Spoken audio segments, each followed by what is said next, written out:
Hello மக்களே, big பாஸோட முதல் promo release பண்ணிட்டாங்க. நேற்று எபிசோடு பார்த்தவங்களுக்கு தெரியும்.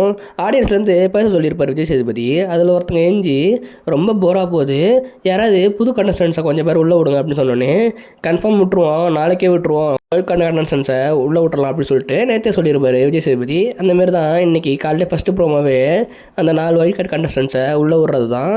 இதில் ஆல்ரெடி நம்ம சொன்ன மாதிரி அந்த 4 பேர் தான். அதில் ஒரு கப்புள்ஸு, நம்ம பிரஜின் சாண்ட்ரான் 2 பேர். இவங்க என்ன சொல்கிறாங்கன்னா, உள்ளே போய் எல்லாரையும் கேட்குறதா வேலை அப்படின்னு சொல்ல எனக்கு இதில் தான் ஒரு பெரிய டவுட் வருது. ஆல்ரெடி உள்ள அன்பு கேங்குன்னு ஒன்று இருக்குது, எல்லாம் குரூப்பிசம் பண்ணுறாங்க, ஒருத்தவங்க சப்போர்ட் பண்ணுறாங்கன்றதான் சொல்லிட்டு ஒரு கம்ப்ளைண்ட்டாகவே வச்சாங்க. பெரிய கம்ப்ளைண்ட்டே அதான். ஆனால் இவங்க ஒரு கப்புள்ஸாகவே உள்ளே விட்றாங்க.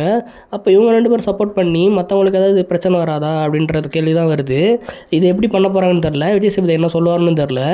எனக்கு தெரிஞ்சு ஒரு தனித்தனியாக விளையாண்டாலும், ஆனால் 1000 இருந்தாலும் அவங்க 2 பேர் கப்புள்ஸ்ன்றதால எப்படி விட்டு கொடுத்துக்க மாட்டாங்க. எப்படியும் இது ஒரு பெரிய பிரச்சனையாக கூட ஒரு வாய்ப்பு இருக்குது. போக போக பார்க்க தான் தெரியும். அடுத்தது அமித் நான் எதுவும் சொல்ல மாட்டேன், நான் செஞ்சு காட்டுறேன் அப்படின்னு சொல்லிட்டு அவர் சொல்கிறாரு. நெக்ஸ்ட்டு திவ்யா கணேஷ் ஒரு சில பேர் உள்ளே இருக்காங்க, அவங்களுக்கு ஒரு சில விஷயம் சொல்லி புரிய வைக்கணும், அதான் நான் செய்ய போகிறேன் அப்படின்னு சொல்லிட்டு திவ்யா கணேஷ் சொல்கிறாங்க. இப்படி 4 பேர் உள்ளே என்ட்ரி ஆகிறாங்க. இதோட ப்ரோமோ கட் ஆகுது. இதுமாரி இன்னும் நிறைய வீடியோ தெரிஞ்சுக்க சேனலை சப்ஸ்கிரைப் பண்ணிக்கோங்க. அடுத்த வீடியோவில் பார்க்கலாம்.